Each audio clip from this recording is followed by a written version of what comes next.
Shaq Barrett. Shaq, good to have you on the show. How are you? I'm doing good. I like the intro. Dude, your journey is awesome. You've got a great resume and an amazing journey to me, so you definitely earned that. I got to ask you, you were already a Super Bowl champ. Now you are a two-time Super Bowl champ. How does it feel to be introduced as a two-time Super Bowl champion, and how is your life right about now? It feels amazing, man. Feel two-time right now. I'm still on cloud nine. Feels like I got to get it again, man. 2-0. I'll never be satisfied of winning Super Bowl. So I'm always looking forward to keep getting better, keep growing, and being a part of something special. And I think we could be part of something special down here in Tampa with a potential back-to-back Super Bowl run. All right, so I'm going to ask you about that in a minute, and I'll follow you up on that. I would imagine this one is still kind of sinking in, but there are a lot of amazing players who play the game for a long, long time, and they never get a chance to even play in a Super Bowl, let alone win one, and now you've got two, which puts you in really special company. What's that mean to you? And then if it has sunk in at all, how does the second one compare to the first?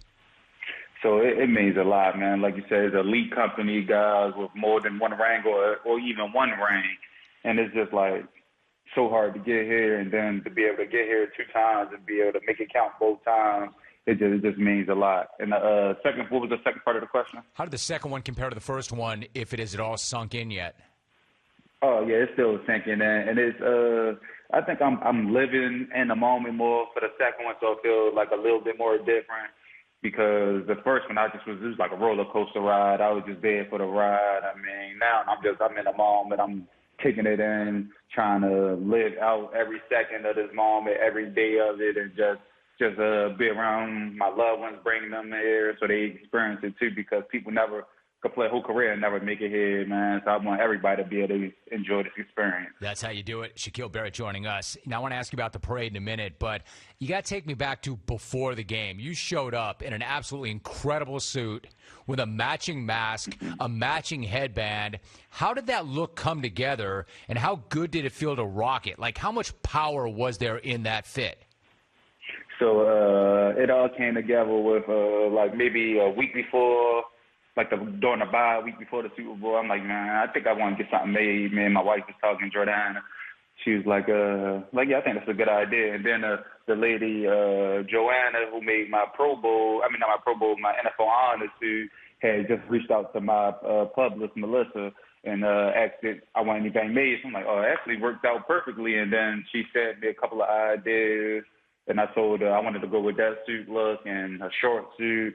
And then she put it all together. She came up with the headband idea. And man, she came up with all the ideas for real. I just told her the fabric that I wanted to use, and she made it happen. It came together so perfectly.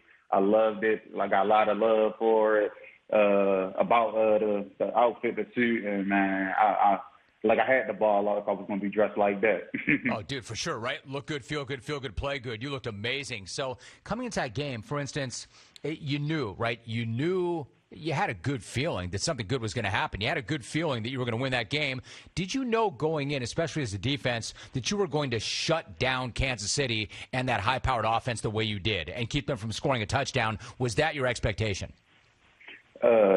Expectations. I just wanted to win by any means necessary, but to come out there and hold them to 0 touchdowns, that surpassed my expectations. I thought, they got playmakers over there. They got some high-paid guys who known for making plays. So I thought they was going to get a couple of them, at least one or two big-time plays trying to add guys.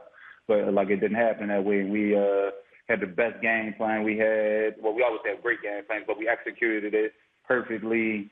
And, it just came together so good for us in the last game. Communication, energy, execution, it was all there. Shaq Barrett joining us, Super Bowl champ for the second time. Shaq, I know you've got a lot of respect for Patrick Mahomes, but did you get the sense that as the game wore on, you guys were getting to him, not just mentally but physically? As that game wore on, did you get the sense maybe that you were actually getting into his head a bit? Yeah, I think, maybe I don't know about his head because he still was making great throws, being under duress. But I'm pretty sure he was a lot more fatigued than he probably ever been in the game because he had been running around a lot trying to elude the pressure. And then the coverage back there was still so good. He still didn't have no body to throw it. It was like he was forcing to throw every time because we had the pressure and we had the coverage. So I know he was probably getting in his own head, like what he needed to do to make something happen. But it was like nothing that could have happened that game. We just wanted it too bad. Not only that, Shaq, but that offensive line, you guys just overwhelmed them. They were so overmatched. Yet the story goes that Andrew Wiley, number 77 for KC, was talking a lot of junk to you during the game. What did you make of that, and what did you say back to him? So, he was talking, but I really wasn't even listening to what he was saying because I really didn't care what he was saying. I was just talking over him, talking back to him, and people say don't poke the bear. That's what he was doing. Like, go ahead. Like, I'm already turned up. I'm already amped to 100 because it's the Super Bowl game. This is all or nothing. Then him just talking more just made it that much more, like, maybe be that much more physical, that much more aggressive, and make me want to beat him that much more. And, like, I just was telling him, like, yeah, like, hey, out there. I told people what I was saying. I just said, like, man, he not, like, you're not good. You're a bum. You're a scrub. Like, and then Rummer started talking. I told him both of them ain't gonna have a job after this game. Like, I told him that quarterback didn't trust him. That's why he's running for his life like that. I was amped up for that game for sure. And then the fact that he was talking back made me that much more amped. Hey, Shaq, I'm not saying anything because I'm just kind of reveling in it. I love that. That is so awesome. You're a bum, you're a scrub, and you're not going to have a job after this game. That's good, man. That's good. Scrub is great. Bum is better. And the fact that you're not going to have a job in this business afterwards is best of all. Shaq Barrett's joining us. That's really good stuff right there. Now, let me ask you, I'm going to ask you to do something I know you don't want to do, but I'm going to do it anyway. When you were a part of two really special defenses that won 2 Super Bowls, the 2015 Broncos and this year's Bucs team. I mean, really good defenses, really different groups, both loaded with talent. If you had to pick one, which one's better? I mean, I had to pick earlier today, and I picked the team that I'm on now, and it's still like it's really hard comparison. It's like 1 and 1A or A and double A like that. Like we so similar in terms of playmakers and making the plays when we need to make the plays and having everybody in a next man up mentality. But I don't know, like. I love the guys on that team, but since I'm like one of the leaders now and I'm not playing in a role no more, I'm going to bet on myself and me help leading the team to victory every time. And see, I get that. And I want to be very clear about this. Not only are you a guy who's one of the leaders that other guys are following into battle and you're making a difference, when you joined the Bucs, they were coming off back-to-back 5-win seasons. Back-to-back 5-win seasons. So I got to know, like, when you first joined that team, were you thinking this is a team that could win a Super Bowl? And then how much does it mean to you to be not a guy playing a role, but one of the guys who had a big, big hand in this? So coming in, like, call me naive, but every year I always think we had a chance to winning the Super Bowl. We always put in so much work coming in, and I think we always had the guys to get it done. But it fell short the first year, and this second year, I'm coming in thinking the same thing, and then there's actually you have a guy who's been to the Super Bowl that comes in at quarterback TB, and I know he could lead us there. I know the defense played good last year, and we just had to continue that and even play a little bit better at times to be able to make it there, and that's what we was able to do. And you said to be not a role player, to actually lead to the Super Bowl? Yeah, I mean, being a guy that was like front and center making plays, a guy that is being counted on. Yeah.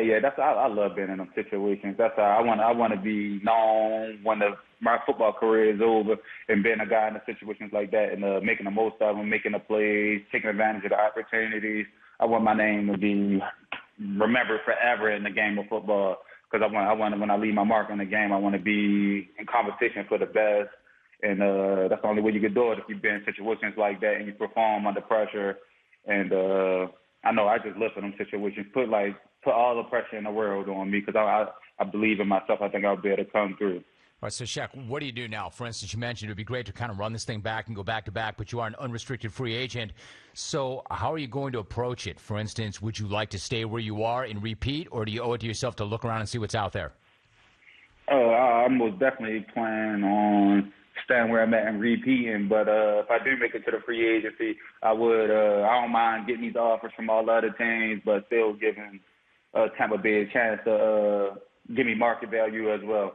because I know, like, if it ain't broke, don't break it. Like, everything down here works. I'm not conceited to think it's just all me. I know that, like, the people I have around me help me out a lot. Coaches I have, my position coach, Foot, he allowed me to just play football and be me out there. Like, I know it's not all just me coming out there doing everything single-handedly. I know it's not like that at all, and I don't want to go ahead and mess that up for – I mean, it got to be – only way I can mess that up is just like a significant difference. The only way you can mess that up is by messing it up, right? Say that again. The only way you can mess it up is by messing it up, and you can't mess it up. You're a Pro Bowler, you're an All-Pro, and it's been, as I mentioned, an amazing journey. Undrafted in 2014 out of Colorado State, already with 2 rings and playing at a really high level. Shaq, congratulations. You're a good dude. Great to have you back on the show, and I hope we can do it again soon. Yes, sir. Yes, sir. And I appreciate you having me. And the story is still continuing to unfold. The story is still continuing to unfold. I love it. Shaq Barrett, my guest. Nice job, Shaq. Good job. Good to have you.